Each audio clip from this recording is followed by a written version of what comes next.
时间差不多了，肖总。现场都准备好了吗？肖总，你就放心吧，您的大事儿我可不敢耽误啊。要出了什么状况，我以你们俩试问。这走。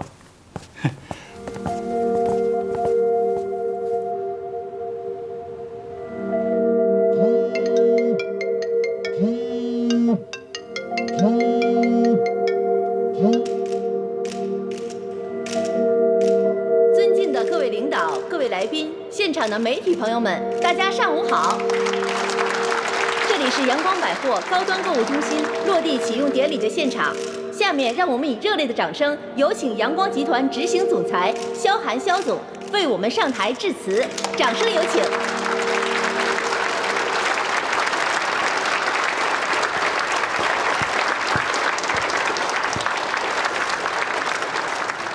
谢谢大家百忙之中来参加我们阳光百货高端购物中心的落成典礼。下面有请肖总为我们进行启动仪式。3、2、1，热烈祝贺我们阳光百货高端购物中心正式启动。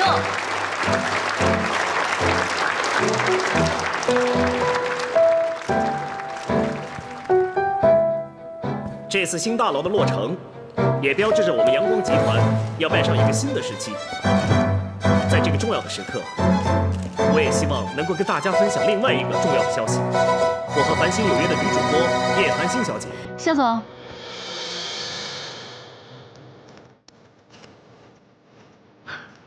这个重要的消息，还是让叶主播亲口告诉大家好了。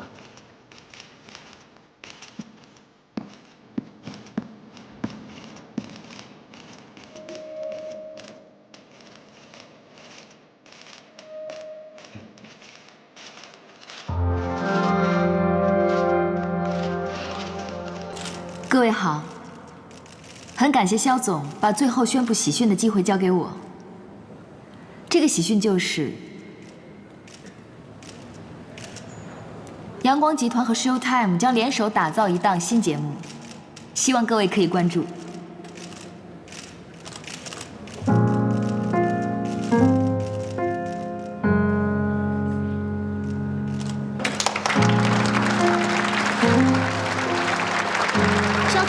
以我的职业敏感度来说，你刚才想要宣布的应该不是新节目这个喜讯吧？很抱歉，再敏锐的感觉也都有可能失误的时候。刚才叶主播说的，正是我想宣布的。谢谢大家。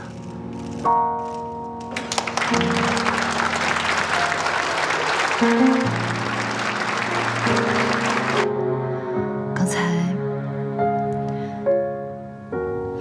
谢谢你啊。你是不是还欠我一个解释？对不起，我一直打给你，但是你就是不接，所以那都不是重点，重点是今天要宣布这件事情，不是我单方面可以决定的。我真的不明白，为什么一个晚上就能发生这么大的变化？我知道是我不好，我想了一整夜，都觉得为了我们双方的事业，还是不要公布我们的关系比较好。对于结婚这件事情，你是不是还有什么我不知道的顾虑？是不是你妈妈给你压力了？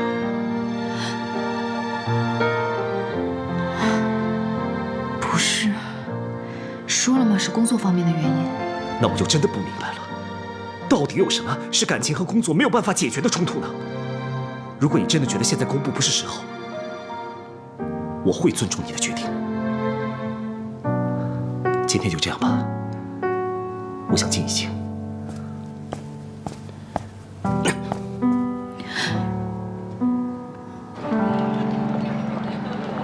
今天特地来向董事长汇报，在我们新楼落成之后，下一步要做的就是海外收购。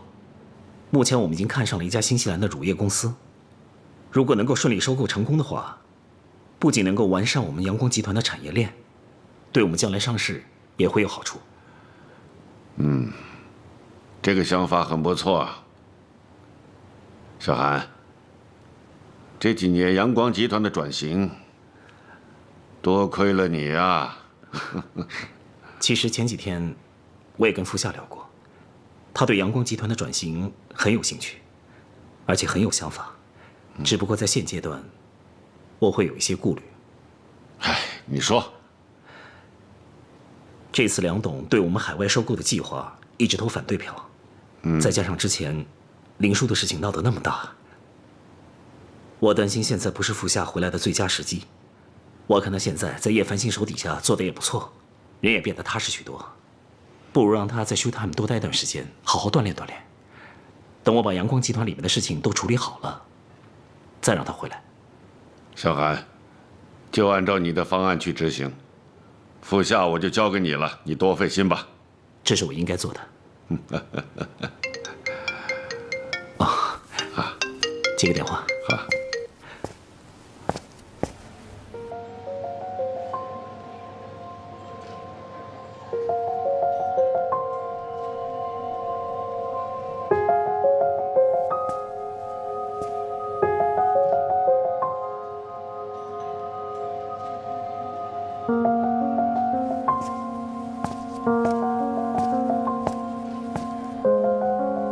伯母，坐吧。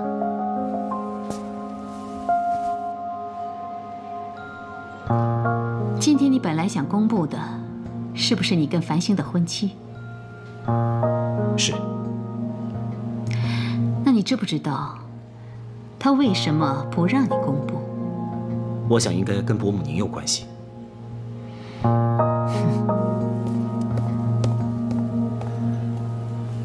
先生，你要点些什么？不用了。好的。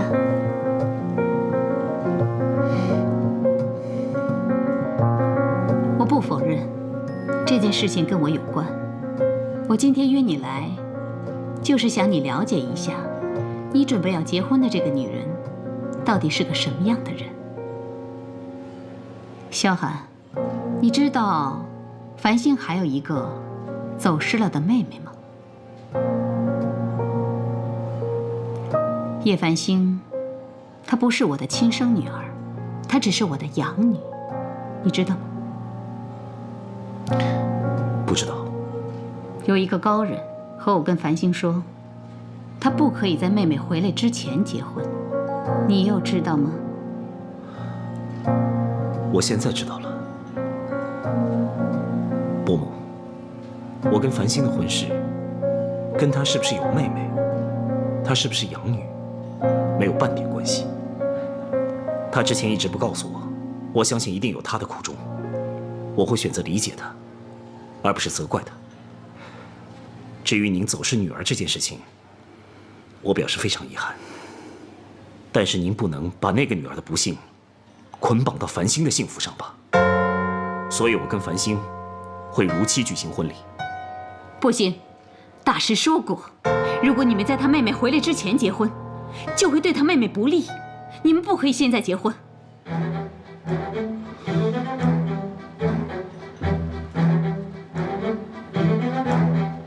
结婚是我跟繁星两个人的事情，我会尊重繁星的意见。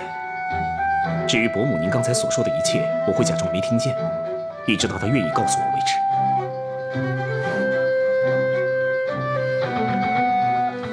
这个女人有那么多事没对你坦白，从头到尾都在瞒着你，你还那么认定跟她结婚吗？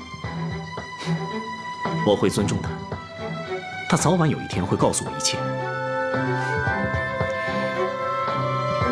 那我告诉你，叶繁星可是个心机很重的人，你慢慢等着吧。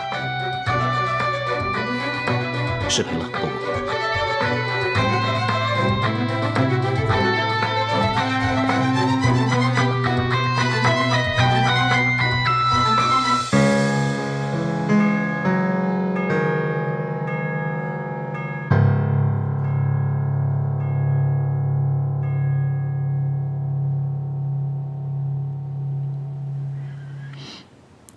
我们今天看什么电影？你不介意陪我看一场黑白电影吧？当然不介意。卡萨布兰卡。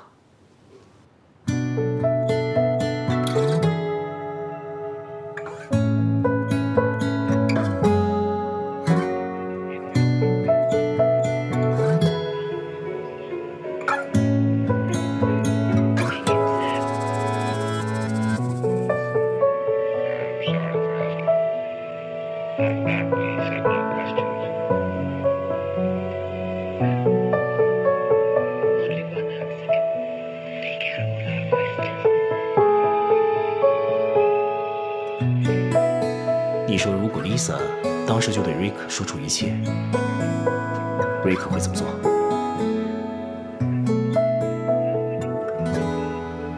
他不会说的，他不敢说，也不能说。是因为他不相信 Rick 对他的爱已经超越一切了吗？不是的，是太爱他了。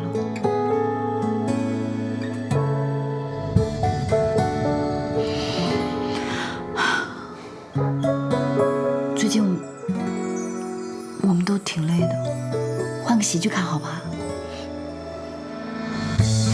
好啊。如果我看着看着就睡着了，也不要笑我。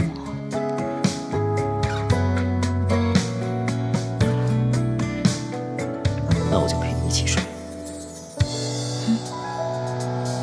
只是想要有个人陪，无所谓的保持一瞬间，假装都无所谓，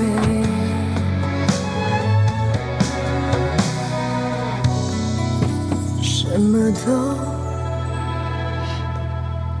无所谓。晚安。晚安。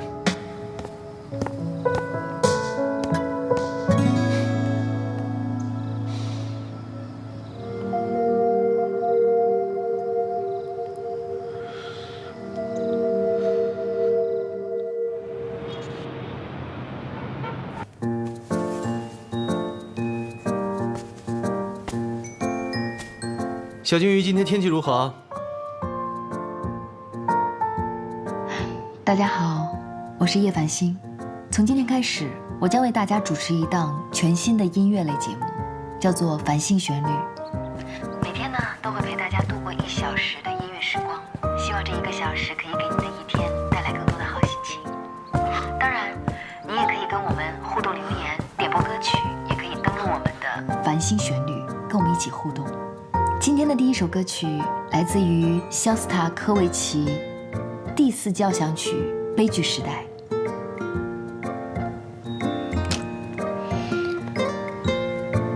我之所以喜欢他，是因为他在回忆录见证当中说过的一句话：当我们脏的时候爱我们，别在我们干净的时候爱我们。我们干净的时候，人人都爱我们。不是推荐音乐吗？怎么推荐到自传上去了？你下班之后来大师这里一趟，知道吗？什么事啊，妈？以后每天都要来上一炷香，保佑你妹妹平安归来。昨天让你换壁纸你不肯，上香这种小事总该为你妹妹做做吧？你听见了没有？好，妈，我知道了，放心吧。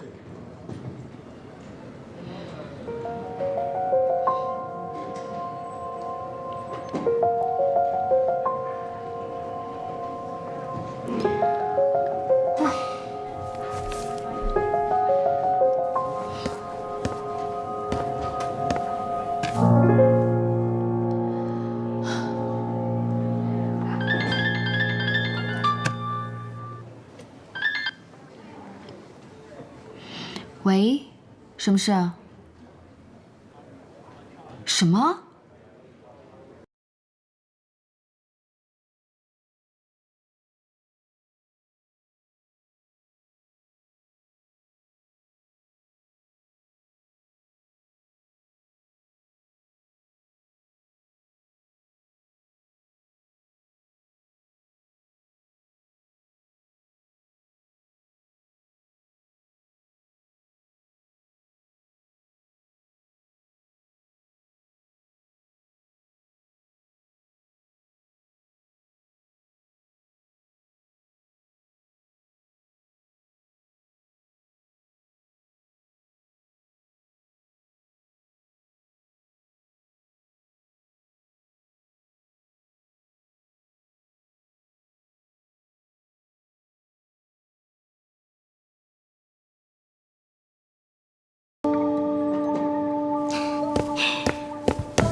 哎，导演，借您录10号，我马上走。哎，什么题材？你怎么知道？有人打着八卦易经的旗号，骗了好多的高级知识分子，说明什么？骗子技术高明，高知思想迂腐。我们把它做在节目里，保证收视第一。哎，我们是做娱乐节目的，你去拍社会题材干什么？哎呀，不管了，反正叶繁星说能火的节目，我就要提前播。快走了！走了。这一哭一容，乃家中太繁盛，而屋外进入不得。哎，在这儿，各位，别，那对不起，大师好，我是神探的主持人。出去！大师你好，请问这是什么地方啊？我不知道，哎，没知道，走开，出去！哎，不要拍我啊！别拍我！干什么你们？律师您好，请问您贵姓？客气。你气质这么好，请问您是大学老师？哎，您可以告诉我吗？别拍了！哎，女士，大师，您不知道这是封建迷信吗？不是迷信，有人举报你搞迷信活动。我没有，他们一进来就带走。哎，你们别冤枉我啊！告诉你们，带走，哎，不能这样，不冤枉的。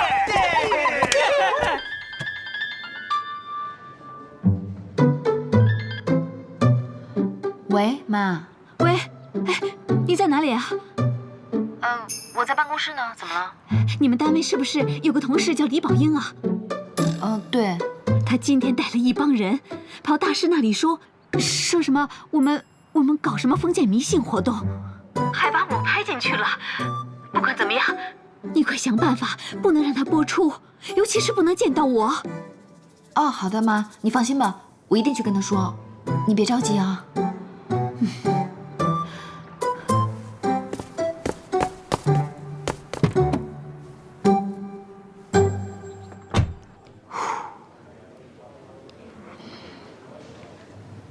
你在干嘛？你会不会剪辑啊？我们拍了那么多素材，你就拿这一个剪来剪去，你会不会啊？把这个画面给我放大，放大之后把音乐丢上去，要有个音效，砰的一下让大家引起注意。你知不知道什么叫新闻呐？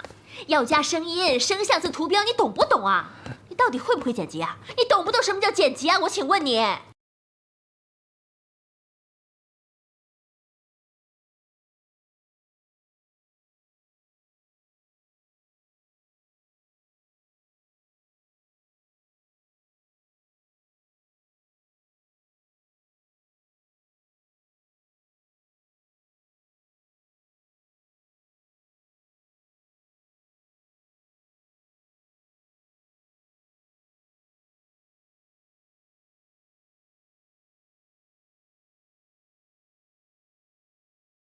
你妈？哦，你是说里面气质特别好的阿姨是你妈？怪不得我说怎么那么眼熟。本来我们想顺藤摸瓜找到上线，最后把整个团伙全端了。结果你倒好，一去拍只抓到了1个。你是说他们还有团伙啊？切，起码我抓到了1个，比你1个没抓到强吧？反正你拍都拍了，我说什么也没用了。但是请你在播出之前把我妈的部分剪掉。那是自然，毕竟阿姨是卧底嘛。谢谢。不客气。之前一定要给我检查，对我妈的声誉有任何影响，你要负全责。剪得很好。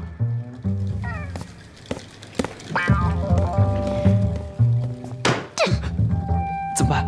删不删啊？删啊！删了之后照样播，还是一个大新闻。删！快点！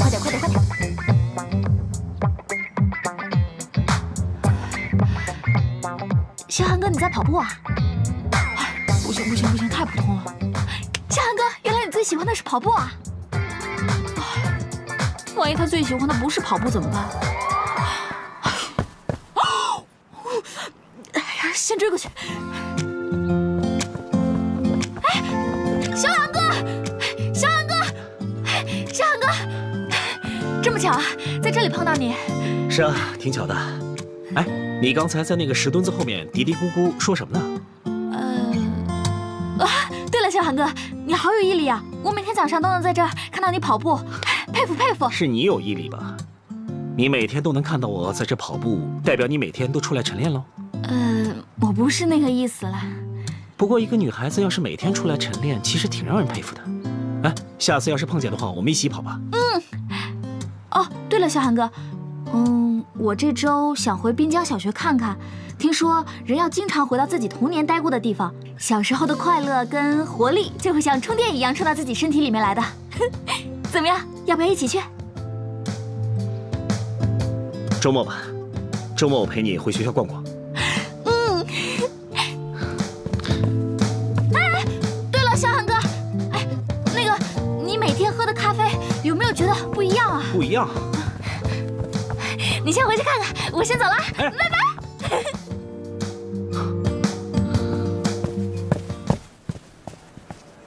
肖董早，您今天气色不错，看起来很高兴啊。哦，对了，每天早上我桌上的咖啡是你放的吗？啊，是我，那咖啡是楼下娜美咖啡屋送来的，每天都送。怎么，不是您订的吗？没事了。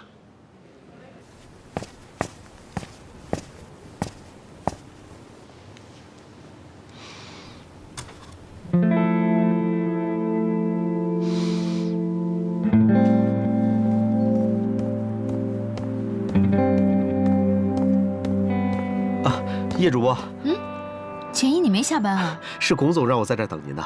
他注意到您今天没开车，说您要是下班太晚的话，就让我送您回家。您看，公司的车都派给我了。谢谢你啊，这没关系，我打个车就可以了，不用麻烦。还是我送您吧，正好我也顺路。再说了，我也好完成龚总交给我的任务啊。来，谢谢啊。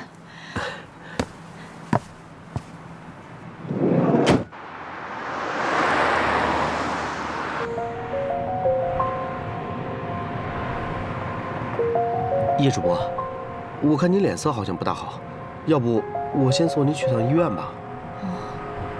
不用，我休息一会儿就好了。您是不是还为了之前炸弹的事啊？我看最近好像是不太安全。谢谢你啊，不用了。您可千万别跟我客气啊！我是公司的保安，保证您的安全是我应该做的。你的好意我心领了。不用了，真的，我就想安静的休息一下。好，那您以后要是有什么事，随时跟我联系啊。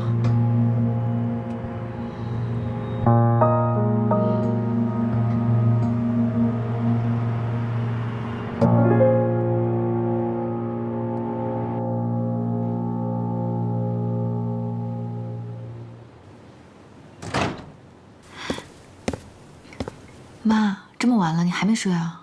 没有，你那个同事那个什么英偷拍我的事处理的怎么样了？放心吧，妈，已经处理好了。你那个同事有没有为难你啊？挺艰难的，但是还是解决了。你这个工作危险就不说了，还有勾心斗角，我真不明白这工作到底有什么意义。你还不如明天辞职，专心去找你的妹妹。妈，找妹妹的事情我一定会尽力的，但至于工作，我也会尽力的做好。但愿如此。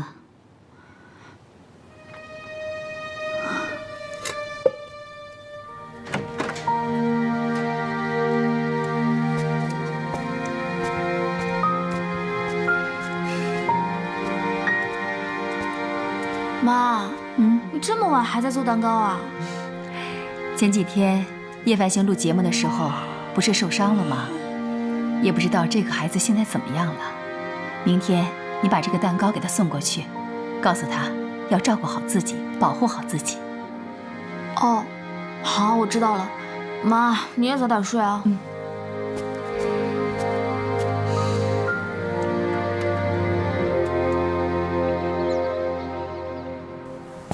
早上好，叶主播。哎，早，你怎么来了？我是来接您的。接我？对啊。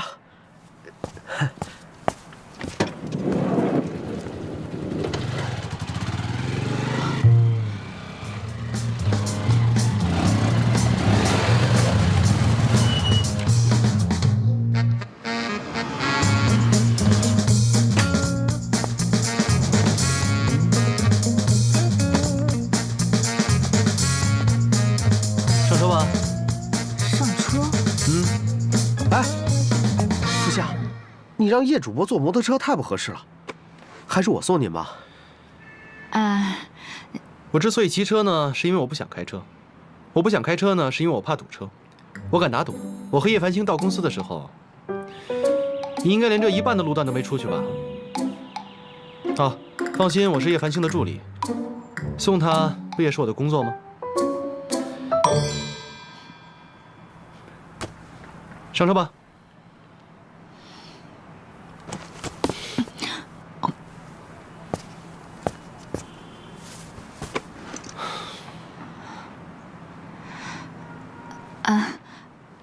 不好意思啊，简易，下次不用再麻烦了，公司见。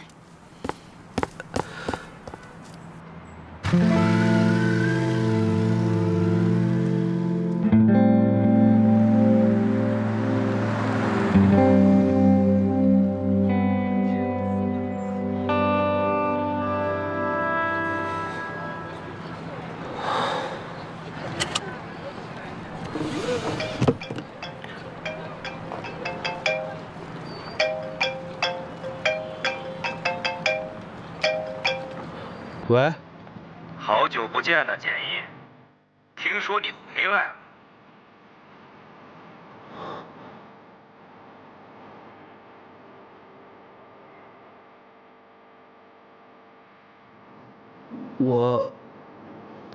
我欠你们的钱会还的。如果我是你，我也一样会保护。所以我充分理解你这几年的东躲西藏。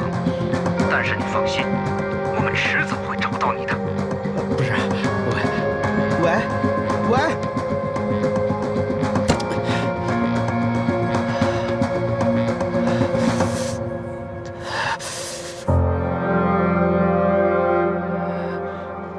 全球传媒大奖报名在即，但是我们目前手上还没有任何一个拿得出手的选题，所以请在座的各位集思广益来挑一个比较合适的主题，好吗？上次林叔制造的那个演播室恐怖事件，我觉得就不错。这是一个非常规性事件，当然它虽然有爆点，但是情感点不足。如果做一期节目是肖老和傅夏同学重归于好，化敌为友，那么价值自然就不一样了。我反对。别人信任你，才把故事告诉你，你这么做对得起别人对你的信任吗？要不然呢，就做孤儿。孤儿，但是普通人家的孤儿好像也挺难找的。孤儿这个选题确实不错，不过就是繁星姐，我来给你送东西。不好意思，大家讨论一下。这是我妈亲手做的，让我亲自交给你。谢谢阿姨啊。没事。对了，我回头再联系你啊。你忙着，我先走了。喂，有蛋糕吃了。就你最馋。好了，讨论正事啊。刚才说到什么地方了？普通人家的孤儿。普通人家的孤儿不好找。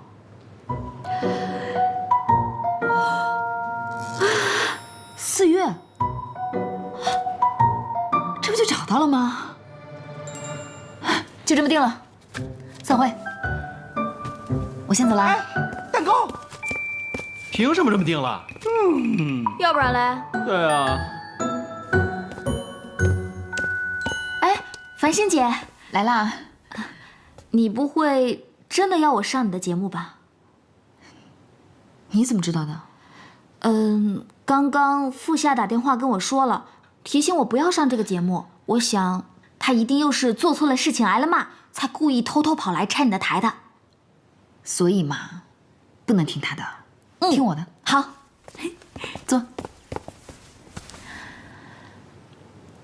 事情是这样的，我呢想做一期节目，关于孤儿长大成人之后寻找妈妈的节目。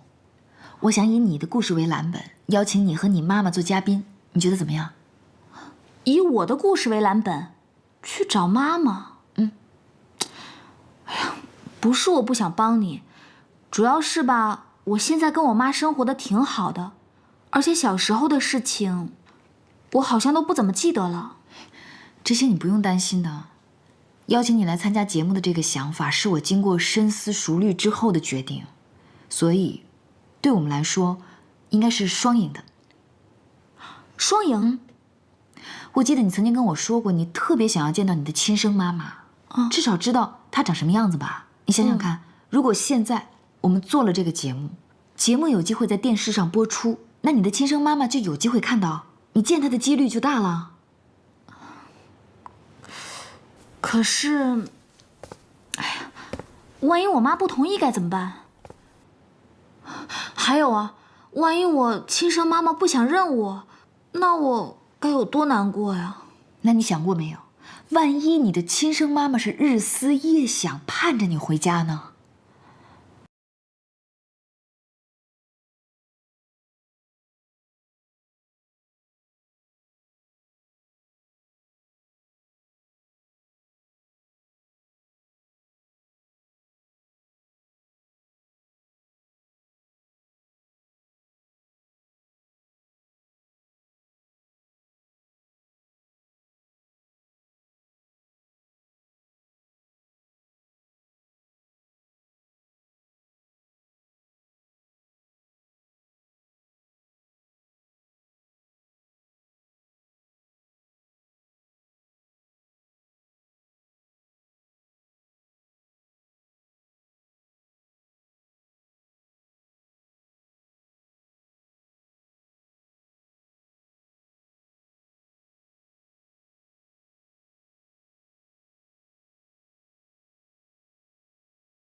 思月，妈，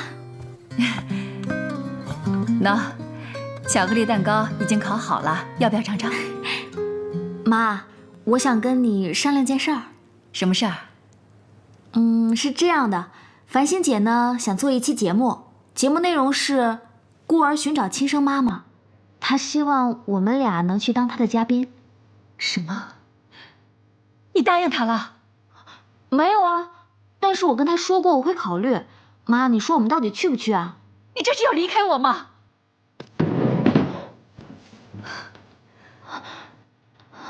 当然不是了，妈。只不过繁星姐说这次机会对于我来说特别好，如果错过了，可能一辈子找不到自己的亲生爸妈了。我就特别想知道自己的亲生爸妈到底长什么样子啊！还有啊，我也特别想帮繁星姐做成这次节目去参加国际大赛。别说了。我辛辛苦苦把你拉扯到这么大，在你眼里，却还不如那一个你连面都没有见过的亲妈。什么叫血浓于水？我到现在才明白了是什么意思。你太让我伤心了。哎呀，妈，你别生气。你要是不想参加的话，我就拒绝繁星姐，她不会生气的。我告诉你，我是绝对不会同意的。如果你非要去，等同于放弃了我这个含辛茹苦把你养大的妈。妈，你别生气啊，我不去了还不行吗？妈。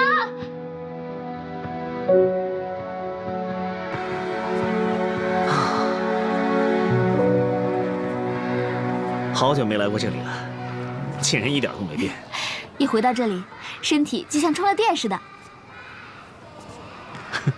是那个连鞋子都会左右穿颠倒的小四月在给你充电吗？啊，我有穿颠倒鞋吗？而且啊，是穿着颠倒的鞋就站在那儿罚站呢。哎呀，这种事你不要再提了好不好？我在你印象里怎么那么不美好？在我印象里啊，那个时候的我们都特别美好。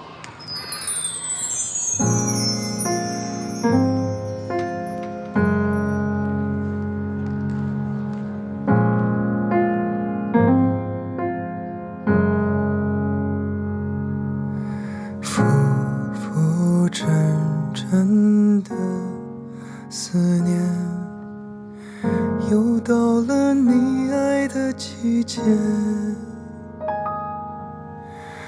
飘散满地的落叶，不知道留恋，想你不在身边，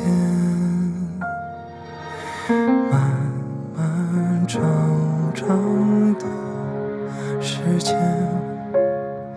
好想多能陪你几年。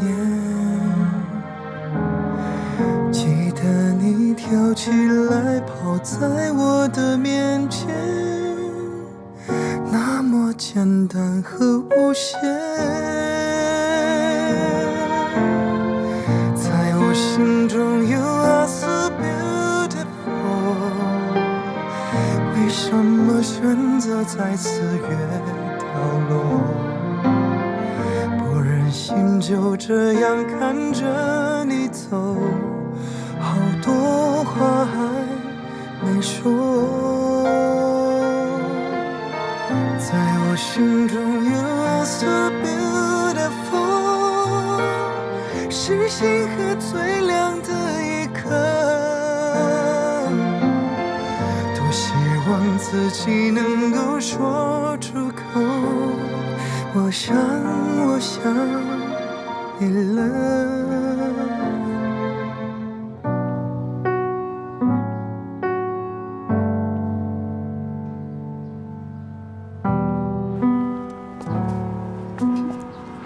小的时候，我一定特别幸福，有爱我的妈妈，还有疼我的你。我得到的爱，一点也不比别的孩子少，而且我那个时候还一直暗恋你呢。暗恋？那个时候你才多大呀？哎，还记不记得那棵树？真的吗？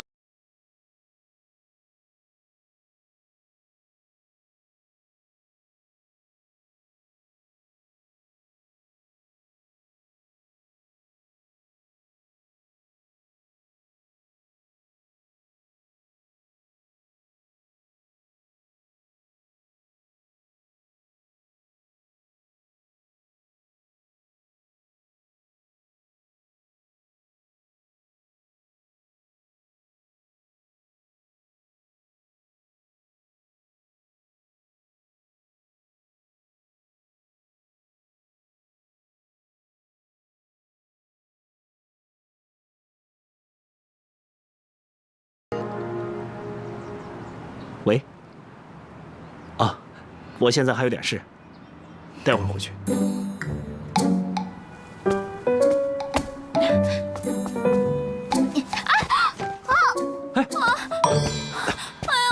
求你思雨，了！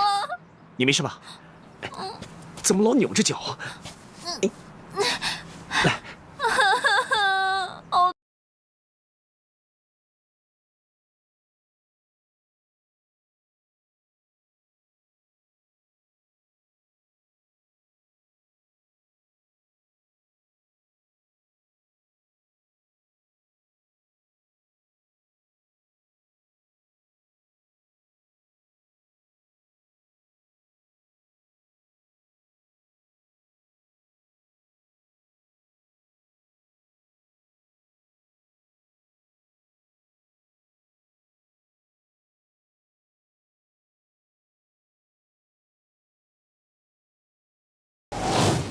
这里痛不痛？痛！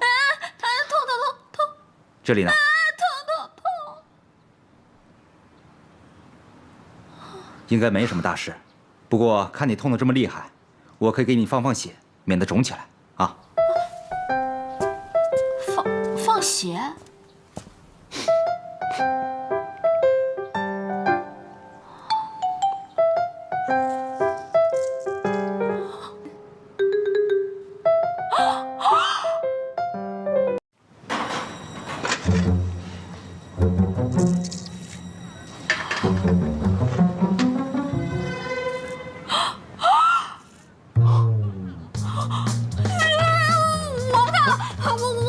我先走了。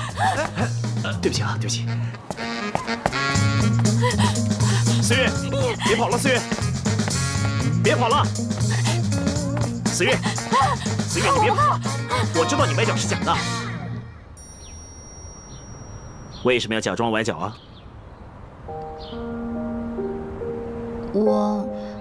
我想和你多待一会儿。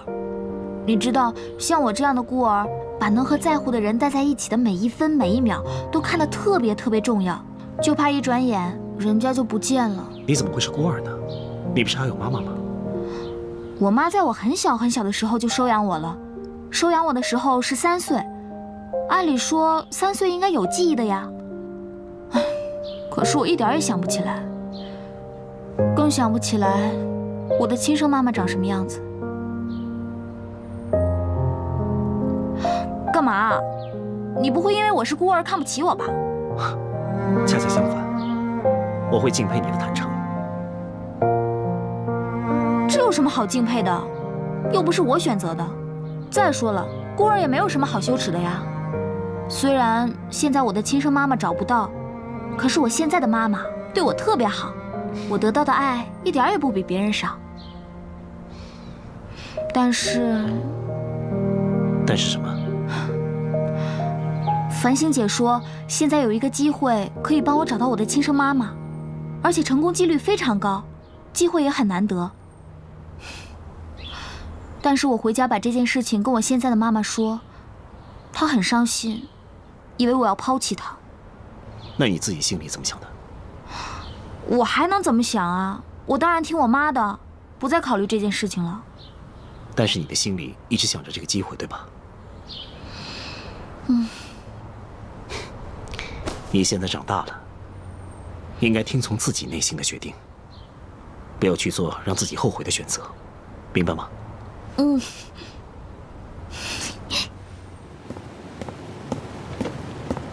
叶主播，来挑衣服吗？思月在吗？她今天上午轮休，我觉得这个点儿应该是快来了。我打个电话帮你催一下吧。哎，不用了，我坐在这儿等她一会儿就好了。好，您请坐。谢谢。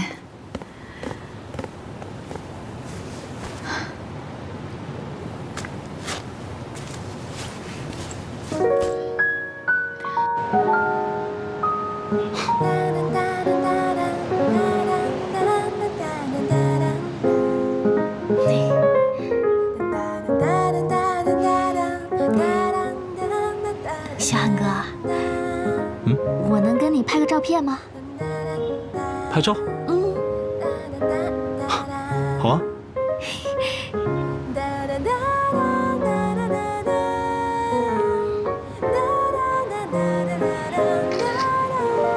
好嘞，待会儿发给你啊。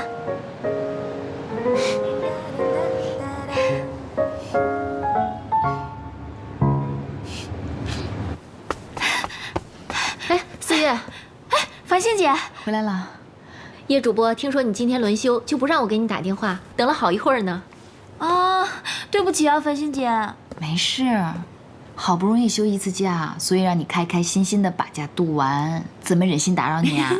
谢谢繁星姐。你们聊，我先去忙了。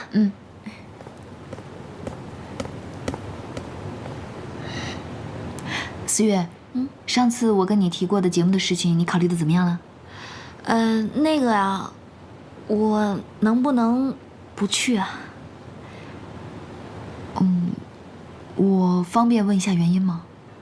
哦，是这样的，我现在的妈妈呢，给了我很多的爱，我不想让她难过。哦，就是你的妈妈反对你去？那你自己呢？一定是很想要跟我一起去完成我们上次说的那个梦想，对吧？好了，那你妈妈那边，我去谈谈。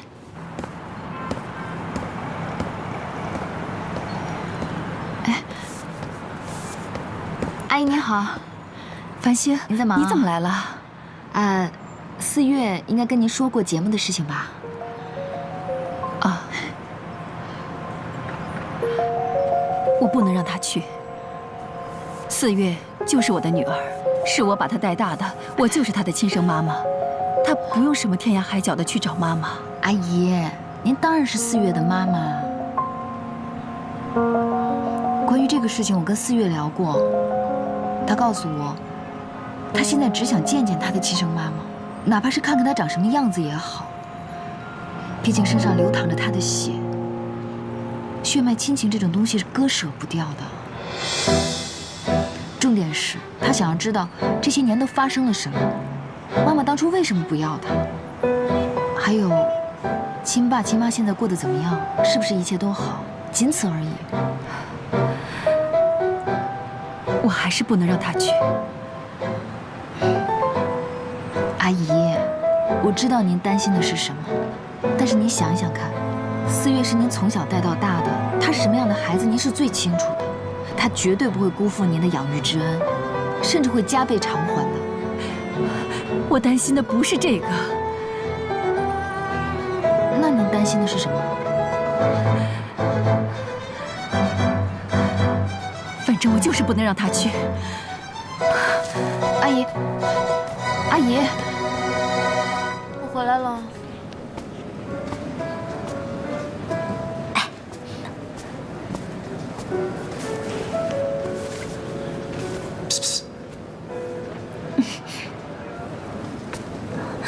4月，刚刚副夏已经把节目内容告诉我了，你可千万别去啊！你这要真去了，你妈妈该有多伤心啊！再说了，你现在过得也不差，何必给自己找麻烦呢？叶繁星是不是动员你了？他也是想帮我找到我爸妈才让我上节目的。那你自己到底想不想去呢？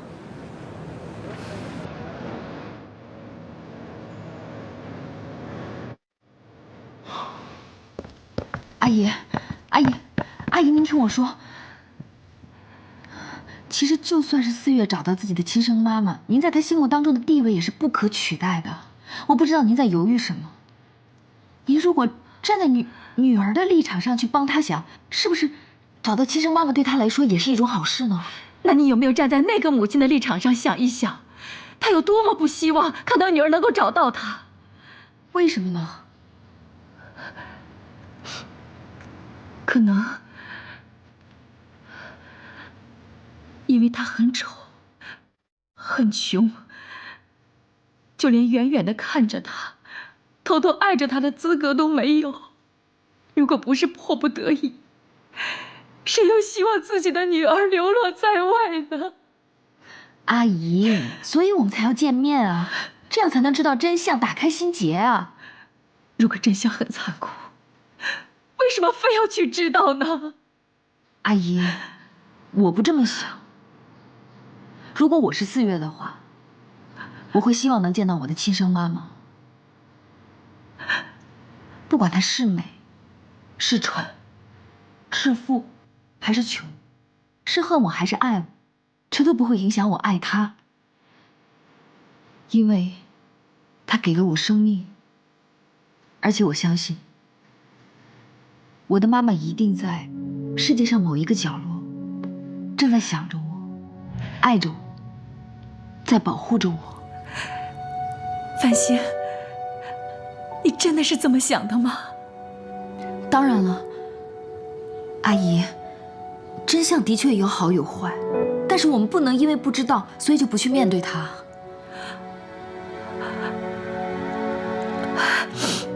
不行，不行，我还是不能让4月去，不行。为什么呢？我说了那么多，您还是不明白吗？您这样做，对4月有点太不公平了。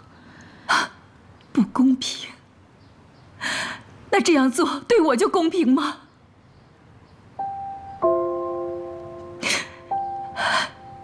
养大4月的人是我，给他关心、给他爱的人还是我，而不是那个连面都没有见过的亲生妈妈。4月就是我的亲生女儿，谁都别想把她从我身边带走。不管你今天怎么看我，说我自私也好，说我不负责任也罢，我就是不能让4月去找妈妈。为了我的女儿能够幸福，为了她的生活不节外生枝，你们怎么说我都行。阿姨，繁星，我求求你了，你别再缠着4月了，行吗？也别再救我了，行吗？阿姨，阿姨，求求你了！阿姨，你快起来！你这是干嘛呀？你快起来！如果我是那个亲生妈妈，我一定会背着所有的骂名，只求我的女儿能够幸福。阿姨，你别这样，你快起来！求求你了！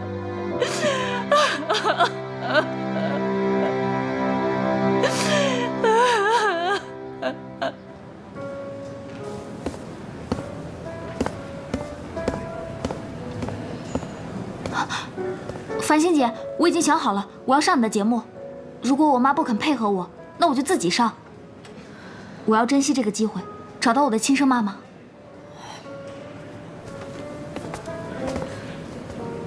4月，我回去好好想了想，这件事情是我欠考虑，你完全没有必要上这个节目。如果我真的……繁星姐，我知道你是为我担心，怕我为难，但是我已经想清楚了。我要遵循我内心的决定，找到我的亲生妈妈，哪怕只是看一眼也好。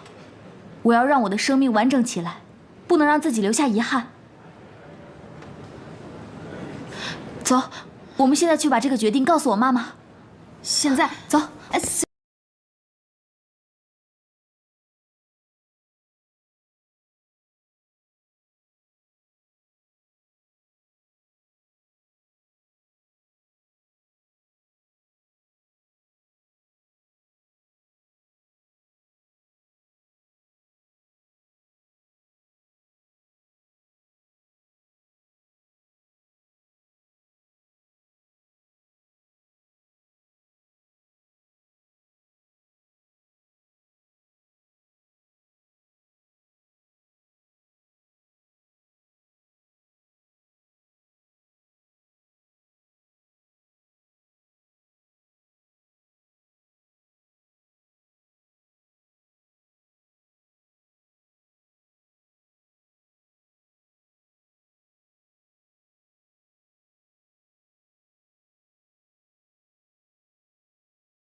哎，就知道睡，我找你有事。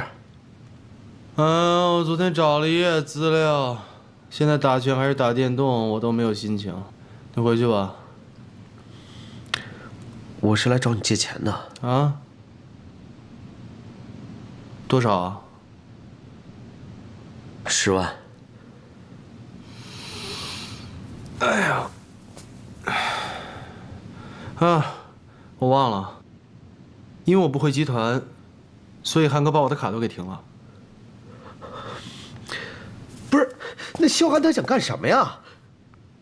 阳光集团明明就是你的，你现在什么都不占，已经够可以了，他凭什么限制你消费啊？哎呀，你不会懂啦。与其回去争名夺利，我倒宁愿像现在这样自由自在的生活。不过，钱的事，我会帮你想办法的。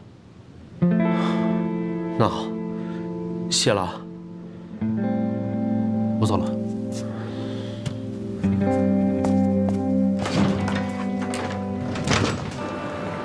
接下来，我跟大家一起分享一位读者的来信。第一次见到初恋的那天，他就弹着这首曲子。阳光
别的衣服啊。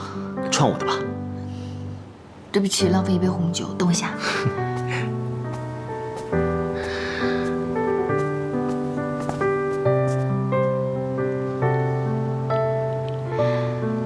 为这顿不容易的美食，不错。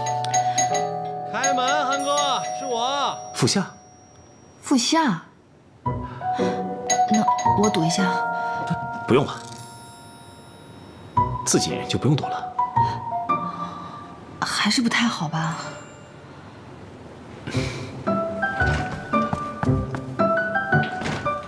你来干嘛？找你借点钱啊！哎，这是厨房，拿瓶水喝嘛。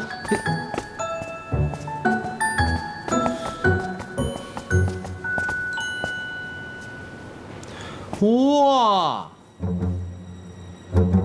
事有蹊跷，原来你有女朋友了。我从来没有说过我没有女朋友啊。那叫出来让我看看。你怎么那么八卦？那我得侦查侦查。大嫂，大嫂，哎，通常这种情况呢，一定躲在卧室里。哎，你别捣乱。大嫂，不下。大嫂。 大嫂，大嫂，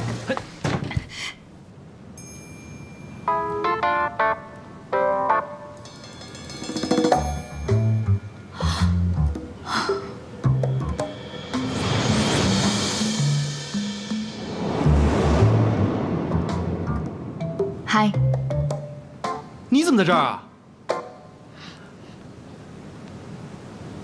繁星是我女朋友。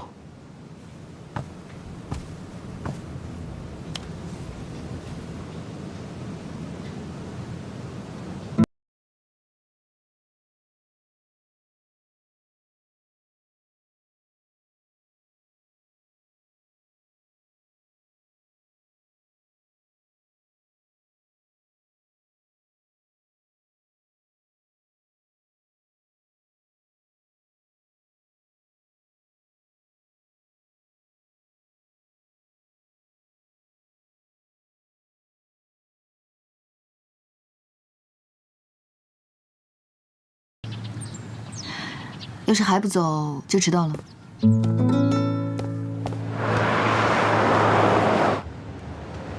关于昨天的事，你们有什么要跟我说的吗？啊？哦，你不说我倒是忘记了。我跟萧寒的关系，一定要帮我们保密哦。我们跟阳光集团是合作关系。 我不想因为这件事情让大家觉得好像是我跟萧寒的私人关系，所以才促成了合作，知道吗？所以，你想讲的就只有这些是吗？还有，我和萧寒的关系，我们暂时不准备公开，所以接下去跟阳光合作的过程当中，一定要注意保密。如果开会的话，千万不要说漏嘴啊！如果这件事情让李宝英知道的话，哼，真不堪设想。 天哪，你居然连李宝英的感受都会顾虑到了是吗？喂，这件事情很重要，好不好？你能不能帮我保密啊？谁喜欢管你的破事啊？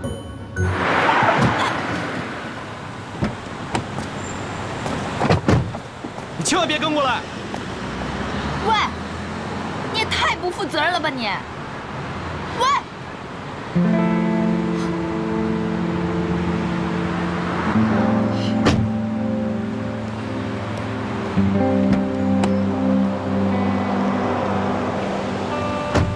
哎，你们说他是怎么回事啊？是啊，哎，坐，来了。玩忽职守，迟到半个小时，本月绩效奖金全扣。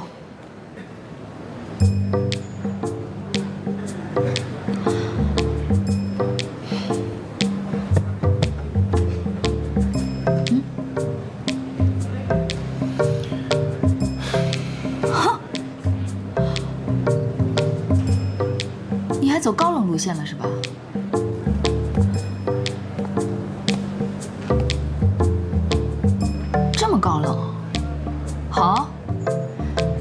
正好可以去对抗一下外面的恶劣天气。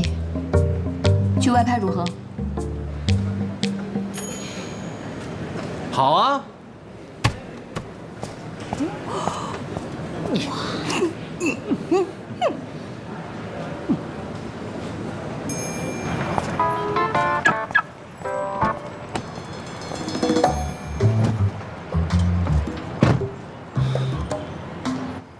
玻璃水没有了，别忘了添加啊。切，连别人在想什么你都不知道，就别假装自己很细心。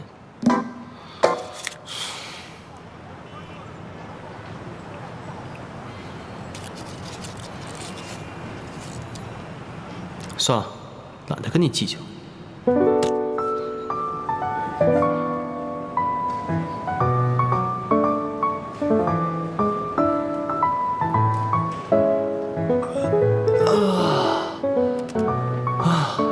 这么热的天还要外拍啊？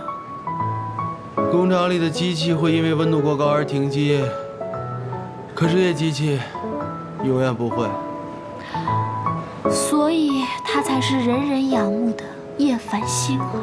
哎，你把我找到这里是来夸他的是吗？哎，我跟你说，你猜我周末干嘛去了？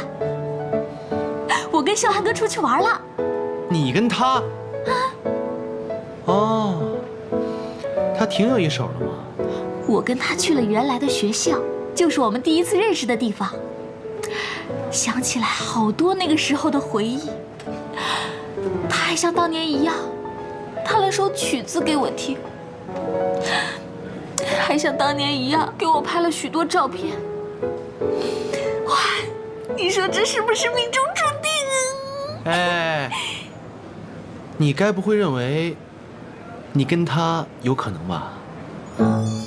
为什么不可能啊？这明明就是约会啊！可是人家说不定有女朋友了呢。不可能！我在公司偷偷打听过了，连他身边的女秘书都说，这么多年了，他身边没有出现过任何一个可疑的女人。难道你知道些什么？我怎么会知道？我跟他又不熟。就算他有女朋友，既然萧寒哥选择不公开，那他们的关系一定有问题。哎，说不定是你们家族安排毫无感情的那种，过不了多久就会分手的。明天，他们真的要来家里拍摄吗？是啊，妈，你不会不高兴吧？郭妈当然不会不高兴啦。哎，苏月姐，明天节目播出以后，你会不会意外发现，其实你原本是个有钱人家的大小姐，只是因为某些原因被迫流落民间呐？你电视剧看多了吧你？明天什么时候拍啊？可不可以把我也拍进去啊？不好意思，我会特地告诉他们，等你上班的时候我再拍。真小气。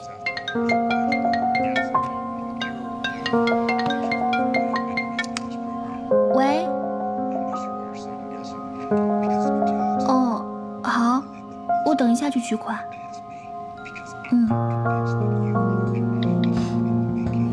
哎，我说，你是不是交男朋友了？这整天早出晚归的，我可警告你啊，不许乱交不靠谱的人。你管我？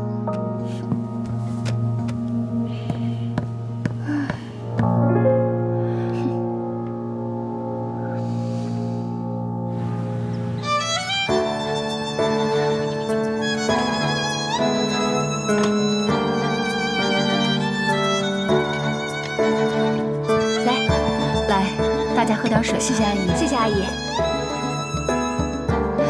阿姨，你过来一下。阿姨，那边实在是太打扰您了。如果等一下我们在拍摄过程当中有什么让您不舒服或者您觉得不方便的地方，您尽管跟我说，我一定会尽量保证您跟4月的隐私。这个您放心啊。别担心。这些照片是我退学那年拍的。退学？站这儿吗？那我开始了。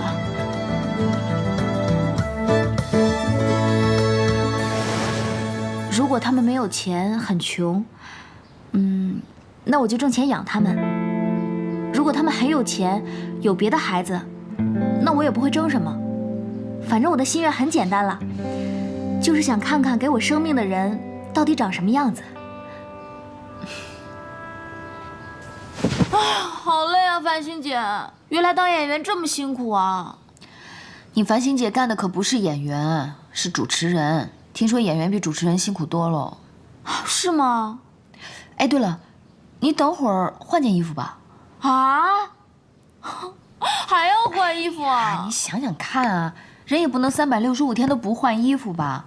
让你换衣服是想要呈现不同状态的你，更多面的你。好吧。那你帮我挑挑吧，这些衣服。都在这儿了。真的吗？就这些衣服？这个可以。哦，来。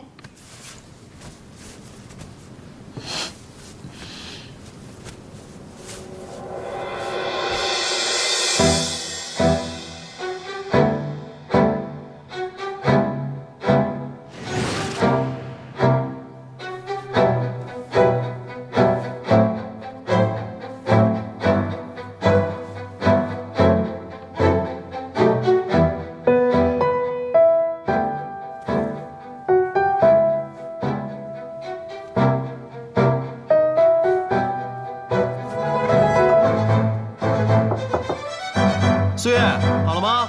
我们准备好了。马上来哦。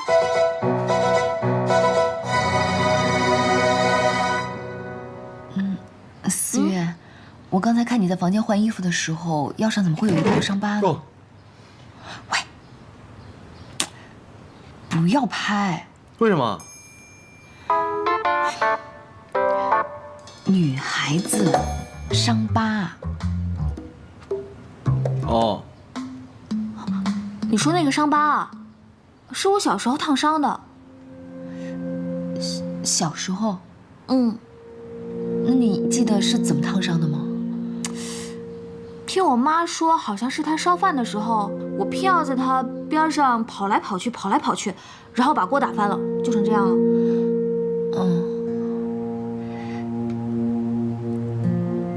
那这是你妈说给你听的，还是你本来自己就记得的？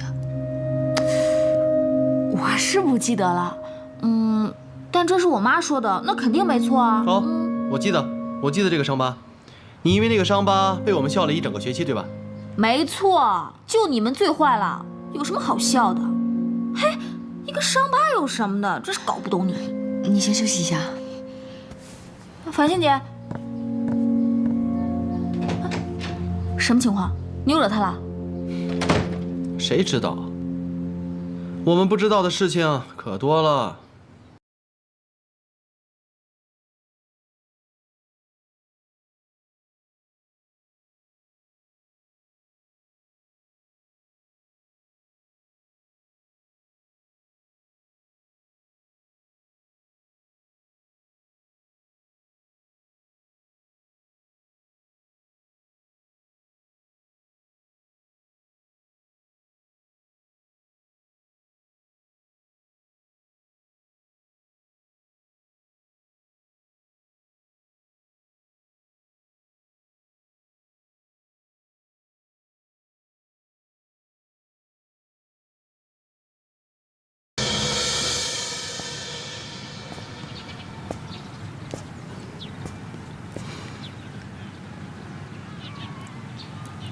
喂，你在看什么？疯了吧你！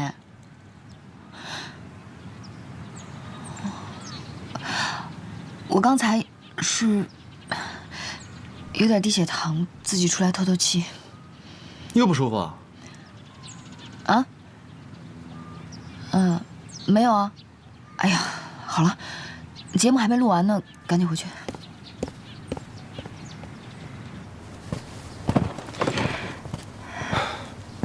阿姨，我们先走了，今天麻烦你了。下次我们做访谈部分的时候，再过来拜访你。走了，拜。阿姨，拜拜。哎。